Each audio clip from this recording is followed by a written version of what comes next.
अभी हम VLOOKUP keyboard के माध्यम से कैसे लगाते हैं ये सीखेंगे। लास्ट वीडियो में हमने माउस से लगाना सीखा था। VLOOKUP बहुत ही इम्पोर्टेंट फार्मूला है। ये डेटा को फाइंड करने के लिए होता है। जैसे अभी ये 1300 कस्टमर का डेटा है, जिसमें से हमें 31 कस्टमर्स या रेफरेंस नंबर्स का डेटा शीट पर लेकर आना है। तो इसके लिए हम VLOOKUP का फार्मूला लगाएंगे।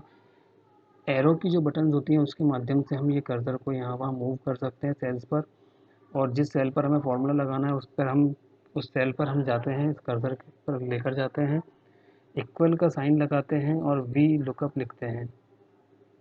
या जैसे ही हम वी टाइप करते हैं तो हमें फार्मूलाज की लिस्ट मिलती है। हम उस पर एरो के माध्यम से जाते हैं और टैब बटन का यूज़ करके उसे सेलेक्ट कर सकते हैं। अब ये हमसे लुकअप वैल्यू मांग रहा है, तो हम लुकअप वैल्यू के लिए वह रेफरेंस नंबर जिससे हमें डेटा लेना है उसको सेलेक्ट करते हैं एरो की से। अभी ये सेलेक्ट हो चुका है। कॉमा का बटन दबाएंगे हम। टेबल एरे हाईलाइट हुआ है तो हमें टेबल एरे पर जाना है, जिसके लिए हम कंट्रोल के साथ हम पेज अप दबाएंगे तो हम पिछली सीट पर चले जाएंगे जिससे हमें डेटा उठाना है।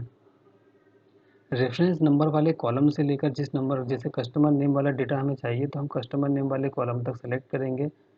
इसके लिए हमने कंट्रोल के साथ स्पेस दबाया है, जिसकी जैसे अभी ये सिलेक्शन आप देख रहे हैं, ये पूरा कॉलम सेलेक्ट नहीं हुआ है। इसके लिए हम कंट्रोल के साथ स्पेस दबाएंगे तो ये पूरा कॉलम सेलेक्ट हो जाएगा, और शिफ्ट और राइट एरो के साथ हम कस्टमर नेम तक का डेटा सेलेक्ट करेंगे और कॉमा दबाएंगे। अब हमसे कॉलम इंडेक्स नंबर पूछ रहा है।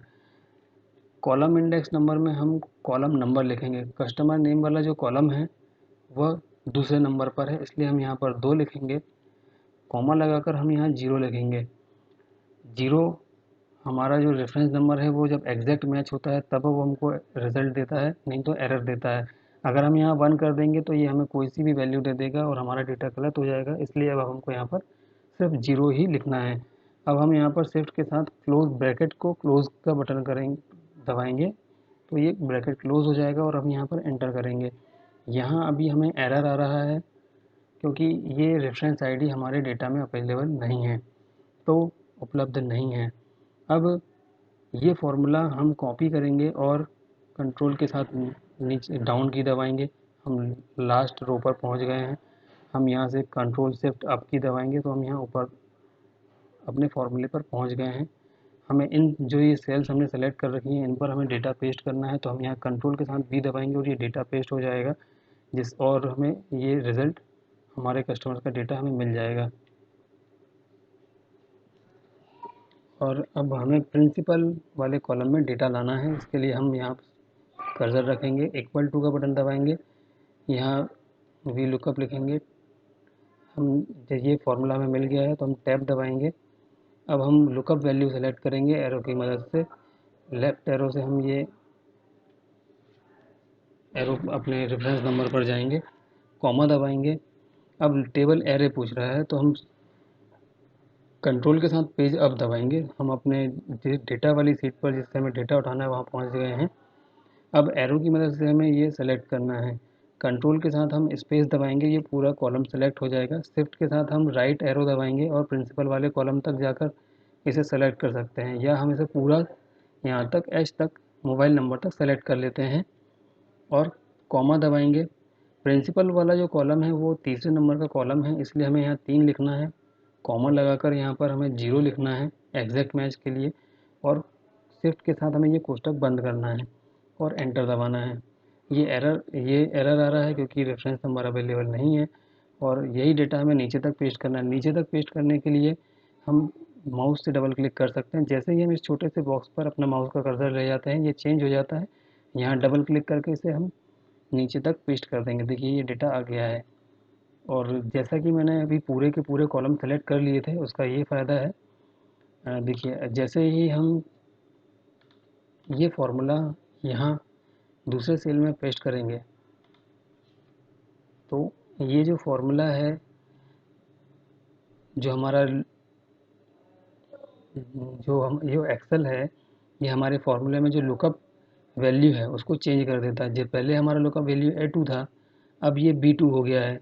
और हमने जो डेटा सेलेक्ट किया था वो A से लेकर H तक किया था, ए कॉलम से लेकर एच कॉलम तक किया था। अब ये बी से लेके आई हो गया है, तो ये हमारा रिज़ल्ट को गलत कर सकता है। इसीलिए हम इसको यहाँ पेस्ट करने से पहले थोड़ा सा चेंज करेंगे। हम इस फॉर्मूले पर जाएंगे, जो हमारा ए वाला कॉलम है, ये जो ए है ये कॉलम को डिनोट करता है, कॉलम को दर्शाता है, और ये जो 2 है ये हमारा रो को दर्शाता है।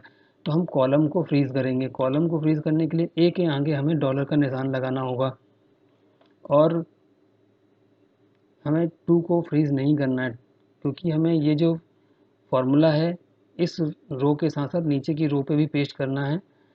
और जब हम इस रो पे इसको पेस्ट करते हैं, जब हम यहाँ इस A2 दूसरे नंबर की रो पे पेस्ट करते हैं, तो हमारा लुकअप वैल्यू A2 होना चाहिए।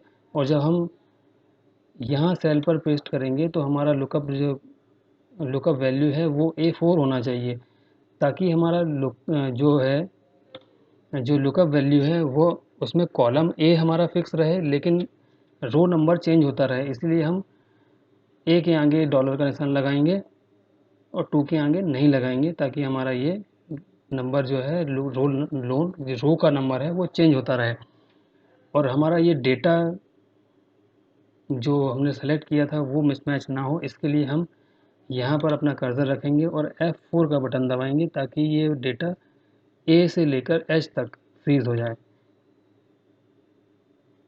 और एंटर का बटन दबाएंगे। अब ये वाला फॉर्मूला हम कॉपी कर कर यहाँ पर पेस्ट करेंगे, या हम पूरे या हम यहाँ से या हम इसको कॉपी कर कर पूरे के पूरे कॉलम में पेस्ट कर देंगे। अब हमें सिर्फ इनका नंबर चेंज करना होगा। जैसे ये ईएमआई का कॉलम जो है वह चौथे नंबर पर है, फाइनेंस डेट ऑफ फाइनेंस का जो कॉलम है वो ये 5वें नंबर पर है, और साइकिल वाला जो कॉलम है वो 6वें नंबर पर है। इस तरह से हमें ये नंबर चेंज करने होंगे। जैसे ईएमआई वाला जो कॉलम है वो चौथे नंबर पर है, तो इस 3 नंबर को हम कॉलम को हम 4 कर देते हैं।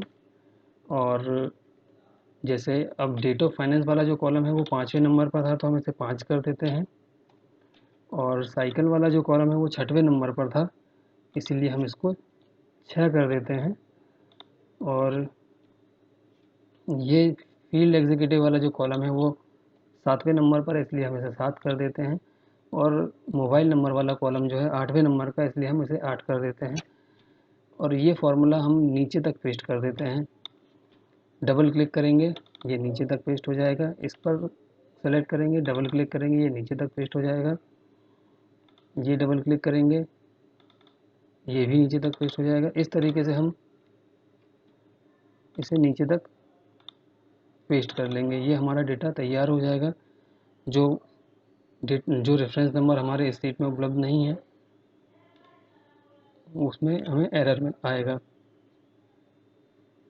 ये जो है डेट का फॉर्मेट हमारा चेंज हो गया है, इसलिए हम इसे सेलेक्ट करेंगे, राइट क्लिक करेंगे और फॉर्मेट सेल पर जाएंगे। इसमें हमारा डेट वाला जो ये आप देख रहे हैं ऑप्शन दिया हुआ है, इससे हम अपना डेट का फॉर्मेट, जो फॉर्मेट में हम डेट रखना चाहते हैं उसको सेलेक्ट कर लेंगे।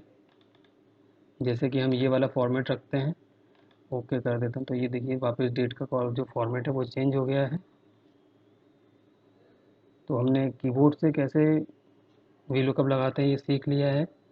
इस वीडियो के लिए इतना ही। अगर ये जानकारी आपके लिए उपयोगी है तो आप इसे लाइक कर सकते हैं और इसे सब्सक्राइब कर सकते हैं। धन्यवाद।